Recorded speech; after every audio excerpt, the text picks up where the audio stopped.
तुमच्या स्वयंपाकघरातलं मीठ फक्त चव वाढवत नाही, ते एका संघर्षाची कहाणी सांगतं.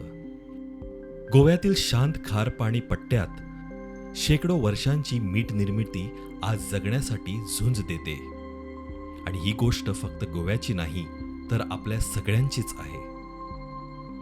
2025-26चा मीठ हंगाम सुरुवातीलाच अडचणीत सापडला. नोव्हेंबरपर्यंत सुरू राहिलेल्या अवकाळी पावसामुळे मिठागर तयार करण्यात उशीर झाला.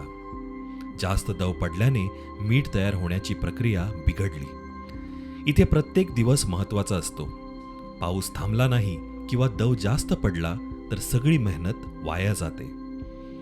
गोव्यातील मीठ निर्मिती हा फक्त व्यवसाय नाही, ती एक परंपरा आहे. समुद्राचं पाणी मिठागरात आणलं जातं. सूर्याच्या उष्णतेने ते आटतं आणि उरतं ते पांढरं चमकणारं मीठ. पण हे सगळं पूर्णपणे हवामानावर अवलंबून आहे. म्हणूनच हा व्यवसाय आज धोक्यात आहे. पूर्वी हे काम मीठकार म्हणून ओळखले जाणारे स्थानिक लोक करायचे, पण आता अनेक कुटुंब परदेशात स्थायिक झाली आहेत. आज ह्या मिठागरात इतर राज्यातील कामगार काम करताना दिसतात. यामुळे पारंपरिक पद्धती आणि व्यवस्थेत मोठा बदल झालाय. सूर्यप्रकाशात चमकणारं ते मीठ कामगारांच्या जिद्दीचं प्रतीक आहे. यातच बंधारे आणि पाण्याचे दरवाजे तुटल्यामुळे पाण्याचं नियंत्रण सुटतं.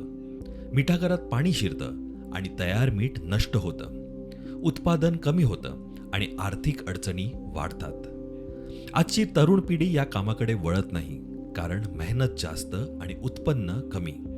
तज्ज्ञ सांगतात, वेळीच मदत मिळाली नाही तर ही परंपरा कायमची नष्ट होऊ शकते. आज गोव्यातील मिठागरे फक्त कामाची ठिकाणं नाहीत, तर संघर्षाची जिवंत कहाणी आहेत. प्रत्येक मिठाचा कण परंपरा, मेहनत आणि जिद्द सांगतो. आता प्रश्न एकच, आपण ही परंपरा वाचवणार आहोत का?